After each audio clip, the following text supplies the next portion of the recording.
Bill Gates, the nerdy college dropout who, with Paul Allen, co-founded Microsoft in 1975.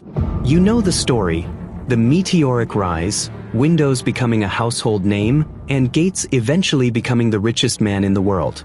But that's only the story we all know. What you might not know is that from the very start, Gates was ruthless in business. Critics have long argued that he built through monopolistic practices. This led to legal battles in the 90s, where Microsoft was accused of crushing competitors. But that was just the beginning of his. Around the turn of the millennium, Gates made a surprising move, stepping away from Microsoft to focus on philanthropy. At first glance, it seemed noble. The Bill and Melinda Gates Foundation was set up with a mission to fight poverty, improve global health, and transform education. On the surface, it looked like a billionaire giving back to the world. But was this really the case? Well, stick around, because what we'll uncover next might make you see Gates' philanthropic efforts in a whole new light. Through his foundation, Gates has heavily invested in agricultural projects in Africa and other developing regions. On paper, this sounds great. The reality, however, is somewhat complicated.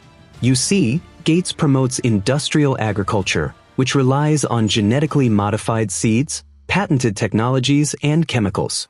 This is like essentially tying farmers, especially small ones in developing nations, into a system where they become dependent on large corporations for seeds and fertilizers, making them more vulnerable, not less. One example is the Gates Foundation's involvement with initiatives like the Alliance for a Green Revolution in Africa, AGRA. This program promotes high-tech farming solutions, including GMOs, but many argue that it benefits big agricultural corporations more than the farmers themselves. Additionally, Gates has been involved in projects like DIV-Seek, which maps the genetic data of seeds. While this might seem like a way to safeguard biodiversity, critics argue that it paves the way for biopiracy, where companies patent these genetically mapped seeds, effectively taking them away from the communities that have cultivated them for generations. Now, let's fast forward when the COVID-19 pandemic hit. Bill Gates was everywhere: news channels, interviews, you name it, talking about vaccines and global health strategies. But why was Gates, a software tycoon, playing a role in a global health response? Critics pointed out that his foundation was not only funding vaccine research but also directing policy decisions for organizations like the World Health Organization, WHO. Some claimed that Gates was using the COVID-19 vaccine as a cover for implanting microchips to track people. This theory gained significant traction online, despite no evidence supporting it. Another common accusation? Gates was seeking to profit from the pandemic. Critics pointed to his significant investments in pharmaceutical companies and the fact that the Gates Foundation funds multiple research initiatives related to vaccines.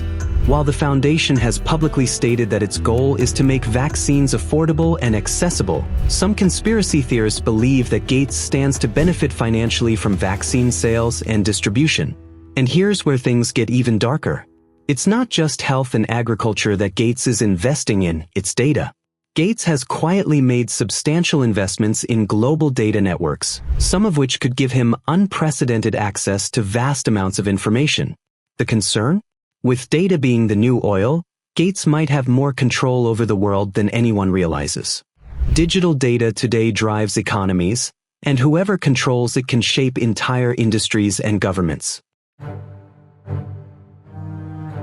And then, there's the Jeffrey Epstein controversy. Epstein, a financier and convicted sex offender, had ties to many influential figures, but Gates' meetings with him raised eyebrows specifically. It came out that Gates had met with Epstein multiple times starting in 2011, years after Epstein had already been convicted of soliciting prostitution from a minor. Gates had attended several dinners at Epstein's New York townhouse and even flew on Epstein's private jet. When questioned about why he would meet with someone like Epstein, Gates said that he was hoping Epstein could help him raise billions for global health projects. But nothing of substance ever came from these interactions. What makes this more complex is that the meetings with Epstein reportedly became a source of tension between Gates and his then-wife, Melinda French Gates. She was allegedly disturbed by Gates' relationship with Epstein, especially after she attended one of these dinners and later described it as a deeply uncomfortable experience. Though Gates has publicly expressed regret for these meetings, the damage to his reputation has been done. Many people question why someone as smart and well-connected as Bill Gates would need to meet with a convicted sex offender to raise funds. Could there have been more to these meetings than just philanthropy? We may never know the full story, but here's the real question. If Epstein was just one controversy, what other hidden secrets lie in Gates' empire? Let's dig a little deeper into the scandals that have followed him for decades. Bill and Melinda Gates' divorce shocked many. After 27 years of marriage, they separated in 2021, but Melinda had reportedly been meeting with divorce lawyers since 2019. The reasons weren't simple. One major factor was Bill's association with Jeffrey Epstein, which deeply troubled Melinda. Additionally, reports of Bill's affair with a Microsoft employee further eroded trust. By 2021, Melinda realized their relationship wasn't healthy anymore. But this isn't the first controversy involving Gates, and it won't be the last. As we unravel more layers of his past, you'll start to see how these personal issues connect to a much larger pattern of behavior. Let's go back to his Microsoft days to uncover the foundation on which his empire was built. If we keep everything else aside, we can all agree that Bill Gates is recognized as a tech pioneer, right? Well, hold on. That might not be entirely accurate. Let me explain why. The original program that helped launch Microsoft, MS-DOS, it wasn't actually created by Gates. In fact, he acquired it from a small company called Seattle Computer Products. Tim Patterson, a programmer at that company, had developed QDOS, Quick and Dirty Operating System, which was itself modeled after an earlier system called CP/M.